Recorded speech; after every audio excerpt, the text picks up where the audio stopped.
श्री हरिवंश। राधे राधे महाराज जी। महाराज जी, आप कह रहे हैं कि अगर कोई घटना दुर्घटना मंदिर या कहीं होती है तो फिर लोग कहते हैं कि आपके प्रभु तो देख रहे थे फिर भी ऐसी अनहोनी हो गई। तो प्रभु तो तब भी देख रहे थे जब आप पाप कर रहे थे। उस समय कुछ बोले थे क्या? प्रभु तो उस समय भी देख रहे थे जब आप पाप कर रहे थे। तो जब परिणाम आएगा तो चाहे मंदिर में हो और चाहे आप धाम में हो चाहे गली में हो, वो तो सर्वत्र भगवान विराजमान है।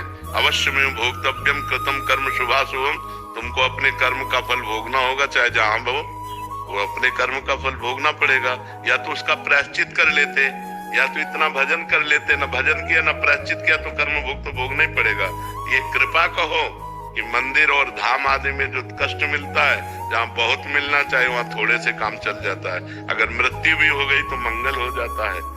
तो ये भगवान की कृपा को कि भगवान के धाम या भगवान के रास्ते पे यदि हमारी मृत्यु होती तो मंगल हो जाएगा, वैसे तो होना ही है। तो अवश्य जो मिनट जो सेकंड जहां आपको मरना है वहीं मरना है। जो मिनट जो सेकंड जिस समय तुम्हारे शरीर को दंड मिलना है वही मिलना है, पहले से निश्चित हो चुका है। भगवान क्यों बचाएंगे? आपने भगवान को पुकारा क्या? आपने भगवान का भजन किया क्या? आपने भगवान की आराधना की क्या? क्यों बचाएंगे? पूरे संसार को छूट दे रखी है। तुम चाहे पाप करो चाहे पुण्य करो, अपने कर्म का फल भोगो या भजन करके भगवान को प्राप्त कर लो, पूरी स्वतंत्रता दे रखी है। आप जो कर्म करोगे वैसा दंड आपको भोगना पड़ेगा। अच्छे कर्म करोगे अच्छा फल मिलेगा, बुरे कर्म करोगे बुरा फल मिलेगा। भगवान को भजो और भगवान की शरण में हो जाओ, फिर भगवान जिम्मेदारी ले लेते हैं। अब ऐसे थोड़ी है, ऐसे तो पूरे सबको छूट है। देखो भगवान बहुत बड़े हैं, बहुत गंभीर हैं, अगाध समुद्र है। आपको आपका जीवन दे दिया, आपको बुद्धि दे दी, आपको कर्म क्षेत्र दे दिया। अब आप क्या कर्म करते हैं आपके ऊपर है। जैसे बाप ने आपको बीज दे दिए 50 प्रकार के और खेती दे दी। अब आप बम्बूल बोओगे तो दाग छुआरा थोड़ी खाओगे। आप बम्बूल बोओगे तो कांटे लगेंगे आपको।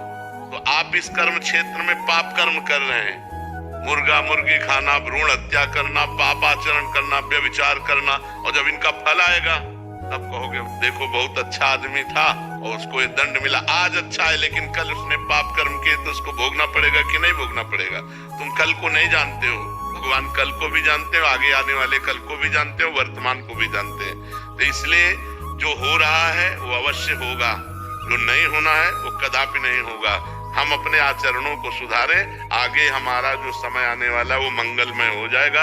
यदि हम आज भजन करेंगे, आज पापाचरण त्याग कर देंगे तो कल हमारा बहुत अच्छा रहेगा। और अगर हम भगवान से नहीं जुड़ेंगे, पापाचरण करेंगे तो आज भी दुखमय है और कल और दुखमय होगा। ये पक्की बात समझ।